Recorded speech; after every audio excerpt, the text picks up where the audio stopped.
In a devastating yet predictable update that puts on full display the dangerous impacts of the Republicans' new budget bill, a medical clinic that has been serving the people of Curtis, Nebraska for 3 decades just announced that it would be shutting down. Put clearly, this is a town of 900 people in rural America losing their access to healthcare because Republicans decided that tax cuts for billionaires are more important than keeping rural Americans alive. Here's what Community Hospital CEO Troy Brunt said in announcing this closure. Unfortunately, the current financial environment, driven by anticipated federal budget cuts to Medicaid, has made it impossible for us to continue operating all of our services, many of which have faced significant financial challenges for years. Notice that word, anticipated. This clinic is closing because of cuts that haven't even happened yet. That's how obvious the devastation from the one big beautiful bill is going to be. The implications of this bill are so clear-cut, so evident, that healthcare providers are literally shutting down because it's just that clear what is coming.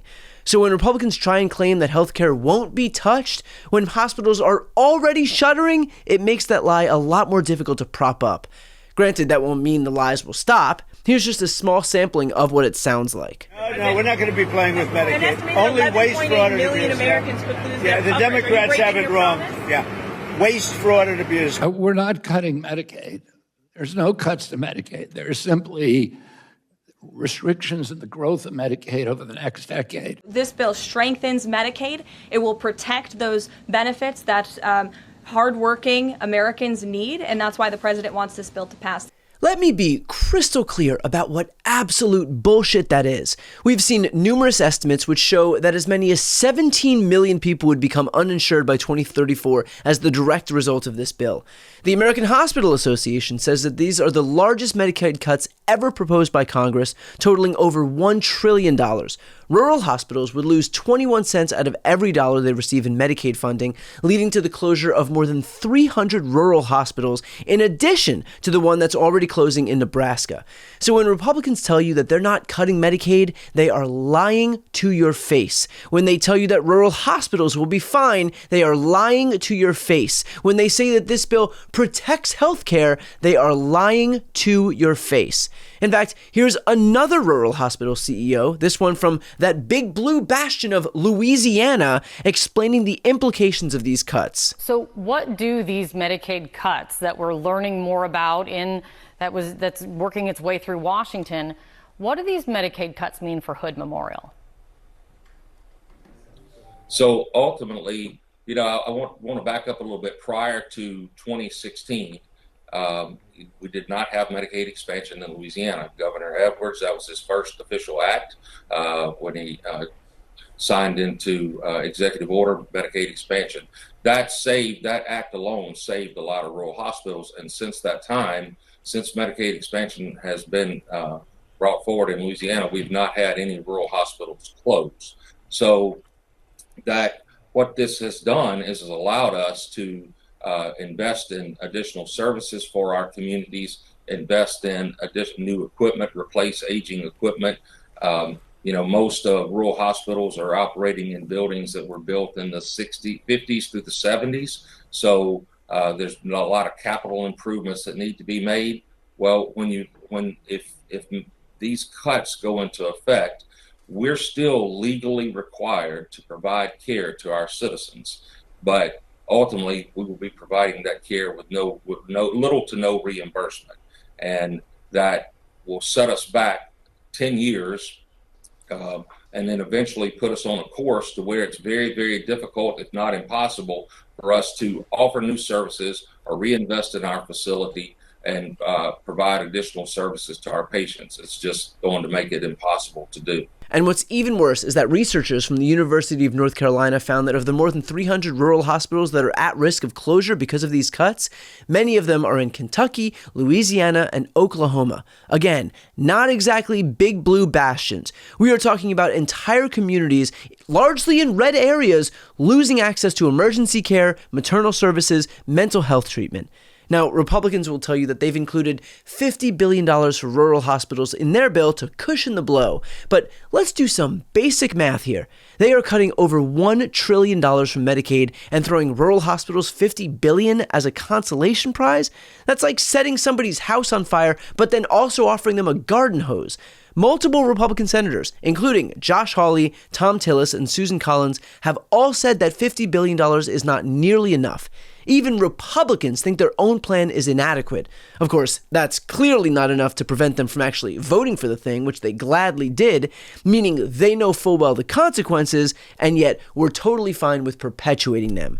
But the most ridiculous part of all of this is the sheer dishonesty. The White House literally put out a fact sheet claiming that rural hospitals comprise just 7% of all hospital spending on Medicaid, as if that somehow means they won't be devastated by these cuts.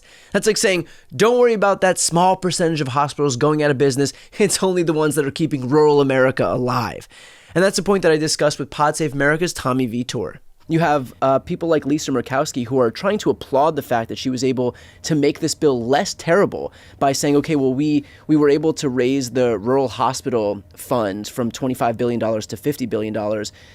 But it's to offset damage that the same bill imposes. And so, like, if you're voting in favor of legislation that would strip $1.1 billion from Medicaid, but then also saying, like, hey, we're able to get, like, a few percentage points of that funding back, you don't get credit for making the thing that you are voting for less bad when you had the opportunity to just not vote for it. I mean, the example I like to use is like, this is the equivalent of her basically saying, I was able to secure fire extinguishers in this bill that would set the forest on fire. Did you see the video of her? I think she got asked by like Ryan Nobles, maybe NBC News, about criticism of the bill and criticism of her vote. And she just stared daggers into his eyes. For 10 seconds. Like 14 seconds. Just crazy. And then was just like so defensive. Like she is the victim here, not the people in her state who are going to get thrown off their health care or going to lose food assistance. It's also a point I discussed with Jamie Raskin. Even what she was able to extract was crumbs compared to the damage that this bill would wrought onto the people of Alaska. So it's so bizarre to me to say, okay, well, at least I was able to offset some of the damage when you yourself also voted for the damage. Like, there's another option. It's just to not vote for the bill. But apparently, stop it. Yeah. Well, to stop it. And this is something that Hakeem Jeffries has been pointing out with really, powerful effect on the floor, where he's saying, all of these Republicans from moderate districts were signing letters to the Senate, please change this and please take that. And they're trying to show, we really support Medicaid and our constituents are in trouble. Take that out. And he's saying, wait a second, this passed by one vote in the U.S. House. Had you not voted for it, you would have been able to achieve your objective of saving people from these savage Medicaid cuts. Here's what this all comes down to. Republicans are so committed to delivering tax cuts to their wealthy donors and themselves that they are willing to literally let people die to pay for it, largely their own constituents. They know that rural hospitals will close. They know that people will lose coverage. They know that communities will be left without any emergency care, and yet they're doing it anyway. Because at the end of the day, their priority is not keeping Americans healthy, it is keeping their billionaire friends happy. And they'll lie about every single detail to make that happen. The clinic in Curtis, Nebraska isn't the first casualty of Republicans' priorities, and it sure as hell won't be the last. But every time one of these facilities closes, every time somebody loses coverage, every time a rural community is left without a hospital, remember this moment. Remember that Republicans had a choice between protecting healthcare and protecting tax cuts for the wealthy, and remember exactly which one they chose.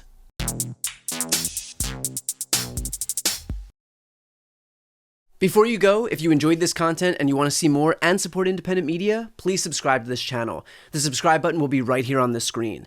But second, the reality is that we are now in a political environment where this administration can lean on any of the social media platforms to suppress certain voices if they don't like critical coverage. That means my longevity here is in the hands of a few tech billionaires who are already making it clear that they are willing to cater to this administration. To that end, signing up for my newsletter is a way for me to reach you directly if that ever becomes necessary. I'll put the link right here on the screen as well, so please sign up. It's free, but there's also an option to do a paid subscription if you'd like to support me and my team. I really appreciate it. Thanks so much for watching.